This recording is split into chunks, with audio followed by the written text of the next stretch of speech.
नमस्कार, मैं हूं स्मृति झा और द सूत्रधार की साहित्यिक कहानियों की श्रृंखला में आज प्रस्तुत है दोपहर का भोजन। कहानीकार हैं अमरकांत। अमरकांत हिंदी कथा साहित्य में प्रेमचंद के बाद यथार्थवादी धारा के प्रमुख कहानीकार थे।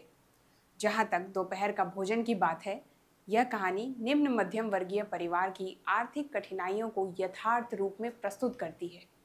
कहानी का हर पात्र दूसरे की चिंता करता है और प्रमुख पात्र सिद्धेश्वरी का तो क्या ही कहना। वह त्याग, ममता, दया और एक कुशल गृहिणी है। वह भावुक है और परिवार के हर सदस्य को जोड़कर रखना चाहती है, चाहे इसके लिए उसे झूठ ही क्यों ना बोलना पड़े। पहले आपको यह कहानी सुननी चाहिए, फिर इस पर चर्चा करते हैं। सिद्धेश्वरी ने खाना बनाने के बाद चूल्हे को बुझा दिया और दोनों घुटनों के बीच सिर रखकर शायद पैर की उंगलियां या जमीन पर चलते चींटे चींटियों को देखने लगी। अचानक उसे मालूम हुआ कि बहुत देर से उसे प्यास लगी है। वह मतवाले की तरह उठी और गगरे से लोटा भर पानी लेकर गटगटा गई। खाली पानी उसके कलेजे में लग गया और वह हाय राम कहकर वहीं जमीन पर लेट गई। आधे घंटे तक वहीं उसी तरह पड़ी रहने के बाद उसके जी में जी आया।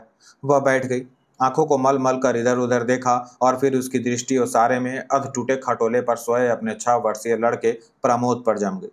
लड़का नंग धड़ंग पड़ा था। उसके गले तथा छाती की हड्डियां साफ दिखाई देती थीं। उसके हाथ पैर बासी ककड़ियों की तरह सूखे तथा बेजान पड़े थे और उसका पेट हड्डियां की तरह फूला हुआ था। उसका मुख खुला हुआ था और उस पर अनगिनत मक्खियां उड़ रही थीं। वह उठी, बच्चे के मुंह पर अपना एक फटा गंदा ब्लाउज डाल दिया और एक आध मिनट तक सुन्न खड़ी रहने के बाद बाहर दरवाजे पर जाकर किवाड़ की आड़ से गली निहारने लगी। 12 बज चुके थे। धूप अत्यंत तेज थी और कभी एक दो व्यक्ति सिर पर तौलिया या गमछा रखे हुए मजबूती से छाता ताने हुए फुर्ती के साथ लपकते हुए सामने से गुजर जाते। 10-15 मिनट तक वह उसी तरह खड़ी रही। फिर उसके चेहरे पर व्यग्रता फैल गई और उसने आसमान तथा कड़ी धूप की ओर चिंता से देखा। एक दो क्षण के बाद उसने सिर को किवाड़ से काफी आगे बढ़ाकर गली की छोर की तरफ निहारा तो उसका बड़ा लड़का रामचंद्र धीरे धीरे घर की ओर सरकता नजर आया। उसने फुर्ती से एक लोटा पानी ओसारे की चौकी के पास नीचे रख दिया और चौके में जाकर खाने के स्थान को जल्दी जल्दी पानी से लिपने पोतने लगी। वहां पीढ़ा रखकर उसने सिर को दरवाजे की ओर घुमाया ही था कि रामचंद्र ने अंदर कदम रखा। रामचंद्र आकर धम से चौकी पर बैठ गया और फिर वहीं बेजान सा लेट गया। उसका मुंह लाल तथा चढ़ा हुआ था। उसके बाल अस्त व्यस्त थे और उसके फटे पुराने जूतों पर गर्द जमी हुई थी। सिद्धेश्वरी की पहले हिम्मत नहीं हुई कि उसके पास आए और वहीं से वह भयभीत हिरनी की भांति सिर उचका घुमाकर बेटे को व्यग्रता से निहारती रही। किंतु लगभग 10 मिनट बीतने के पश्चात भी जब रामचंद्र नहीं उठा तो वह घबरा गई। पास जाकर पुकारा, बड़कू बड़कू, लेकिन उसके कुछ उत्तर न देने पर डर गई और लड़के की नाक के पास हाथ रख दिया। सांस ठीक से चल रही थी। फिर सिर पर हाथ रखकर देखा, बुखार भी नहीं था। हाथ के स्पर्श से रामचंद्र ने आंख खोली। पहले उसने माँ की ओर सुस्त नजरों से देखा, फिर झट से उठ बैठा। जूते निकालने और नीचे रखे लोटे के जल से हाथ पैर धोने के बाद वह यंत्र की तरह चौकी पर आकर बैठ गया। सिद्धेश्वरी ने डरते डरते पूछा, खाना तैयार है, यहीं लगाऊं क्या?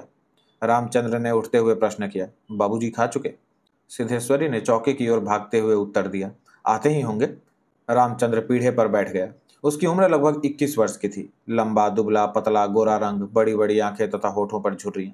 वह एक स्थानीय दैनिक समाचार पत्र के दफ्तर में अपनी तबीयत से प्रूफ रीडरी का काम सीख रहा था। पिछले साल ही उसने इंटर पास किया था। सिद्धेश्वरी ने खाने की थाली सामने लाकर रख दी और पास ही बैठकर पंखा झलने लगी। रामचंद्र ने खाने की ओर दार्शनिक की भांति देखा। कुल 2 रोटियां, भर कटोरा पनियाई दाल और चने की तली तरकारी। रामचंद्र ने रोटी के प्रथम टुकड़े को निगलते हुए पूछा, मोहन कहाँ है? बड़ी कड़ी धूप हो रही है। मोहन सिद्धेश्वरी का मझला लड़का था। उसकी उम्र 18 वर्ष थी और वह इस साल हाई स्कूल का प्राइवेट इम्तिहान देने की तैयारी कर रहा था। वह न मालूम कब से घर से गायब था और सिद्धेश्वरी को स्वयं पता नहीं था कि वह कहाँ गया है। किंतु सच बोलने की उसकी तबीयत नहीं हुई और झूठ मूठ उसने कहा, किसी लड़के के यहाँ पढ़ने गया है, आता ही होगा। दिमाग उसका बड़ा तेज है और उसकी तबीयत 24 घंटे पढ़ने में लगी रहती है। हमेशा उसी की बात करता रहता है।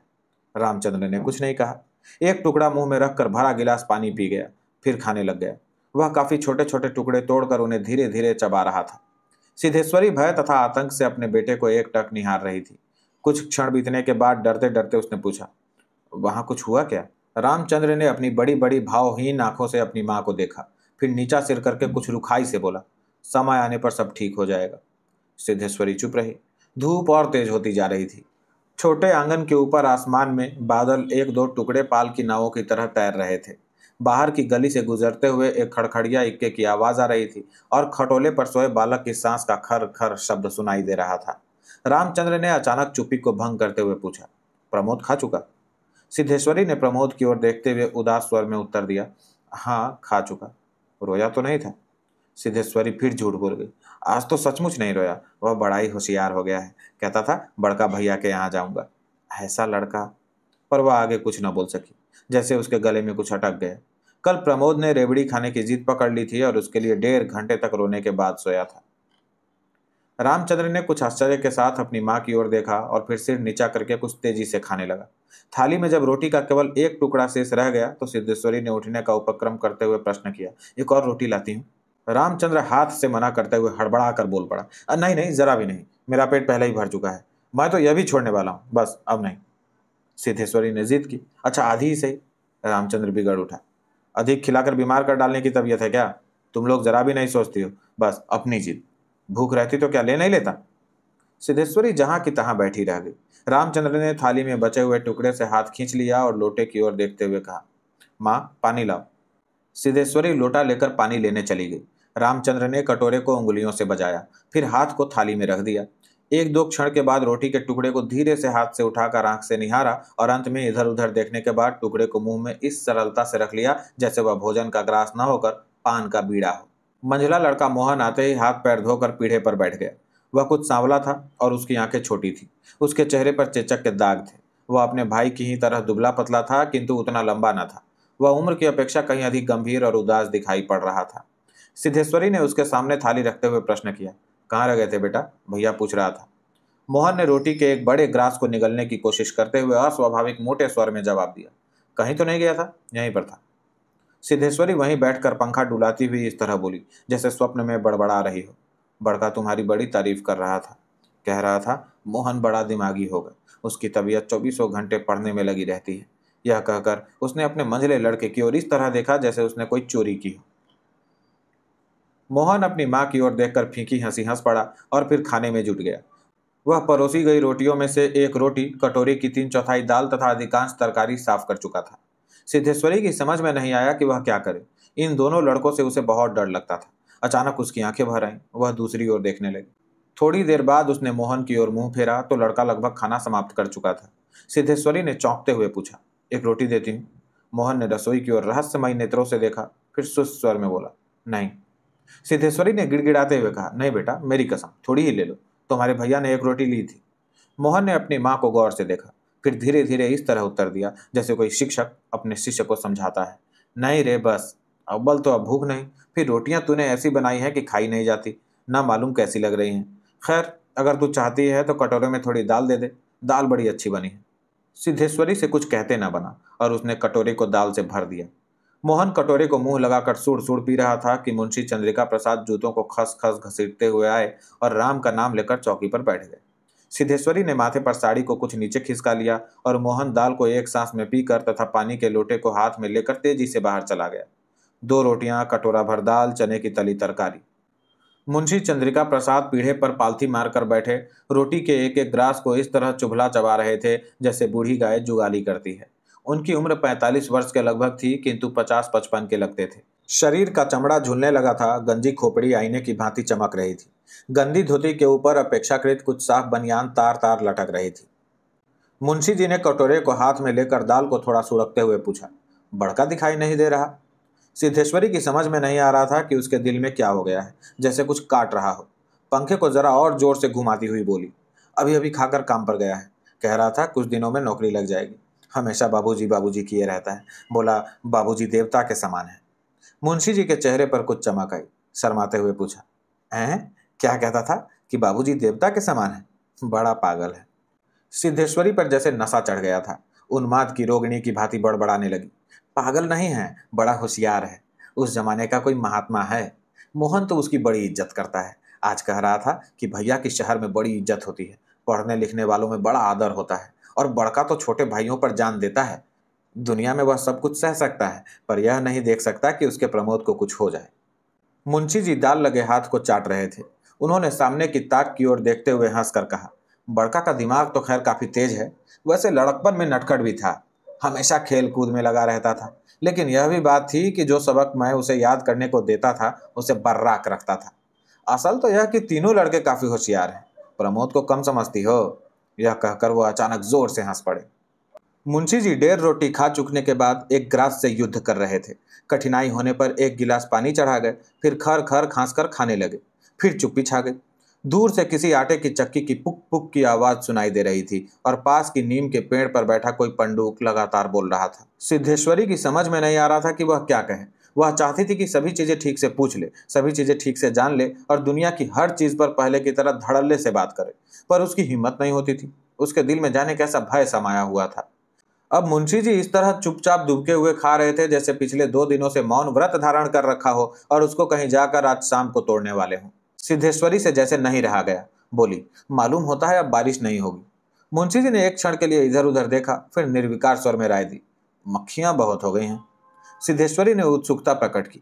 फूफा जी बीमार हैं, कोई समाचार नहीं आया? मुंशी जी ने चने के दानों की ओर इस दिलचस्पी से दृष्टिपात किया जैसे उनसे बातचीत करने वाले हों। फिर सूचना दी, गंगा शरण बाबू की लड़की की शादी तय हो गई, लड़का एमए पास है। सिद्धेश्वरी हठात चुप हो गई। मुंशी जी भी आगे कुछ नहीं बोले। उनका खाना समाप्त हो गया था और वे थाली में बचे कुचे दानों को बंदर की तरह बीन रहे थे। सिद्धेश्वरी ने पूछा, बड़का की कसम, एक रोटी देती हूँ, अभी बहुत सी है। मुंशी जी ने पत्नी की ओर अपराधी के समान तथा रसोई की ओर कनखी नजर से देखा। तत्पश्चात किसी घुटे हुए उस्ताद की भांति बोले, रोटी रहने दो, पेट काफी भर चुका है। अन्न और नमकीन चीजों से तबीयत ऊब भी गई है। तुमने व्यर्थ में कसम धरा दी। खैर, कसम रखने के लिए ले रहा हूँ। गुड़ होगा क्या? सिद्धेश्वरी ने बताया कि हड़िया में थोड़ा सा गुड़ है। मुंशी जी ने उत्साह के साथ कहा, तो थोड़े गुड़ का रस बनाओ, पीऊंगा। तुम्हारी कसम भी रह जाएगी, जायका भी बदल जाएगा, साथ ही साथ हाजमा भी दुरुस्त हो जाएगा। हाँ, रोटी खाते खाते नाक में दम आ गया है।